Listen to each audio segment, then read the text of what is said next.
നിരോധിത സമയങ്ങളിൽ മീൻ പിടിക്കുന്നവരെ പിടികൂടിയാൽ 5000 ദിനാർ വരെ വലിയ പിഴ ചുമത്തുമെന്ന് പരിസ്ഥിതി സംരക്ഷണ വിഭാഗം director brigadier general Mishal Al Faraj.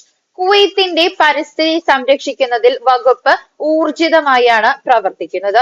പരിസ്ഥിതി ലംഘനങ്ങൾക്കുള്ള പിഴകൾ, മറ്റ് ഏജൻസികളുമായുള്ള വകുപ്പിന്റെ സഹകരണ ശ്രമങ്ങൾ, രാജ്യത്തുടനീളം പരിസ്ഥിതി സംരക്ഷണം നിലനിർത്തുന്നതിൽ നേരിടുന്ന വെല്ലുവിളികൾ എന്നിവയുൾപ്പെടെ നിരവധി പ്രധാന വിഷയങ്ങൾ അൽ ഫറാജ് പരാമർശിച്ചു. ചർച്ച ചെയ്ത ഏറ്റവും പ്രധാനപ്പെട്ട വിഷയങ്ങളിൽ ഒന്ന് പരിസ്ഥിതി ലംഘനങ്ങളുടെ വർദ്ധിച്ചുവരുന്ന എണ്ണവും അവ തടയുന്നതിനുള്ള നിയമങ്ങളുടെ നടപ്പാക്കലുമാണ്. പരിസ്ഥിതി നിയമം ലംഘിക്കുന്നവരെ പിടികൂടുന്നതിന് പരിസ്ഥിതി police, general directorate of coast ഗാർഡുമായി സഹകരിച്ച് ശ്രമങ്ങൾ ശക്തമാക്കുകയാണെന്ന് ബ്രിഗേഡിയർ അൽ ഫറാജ് വ്യക്തമാക്കി.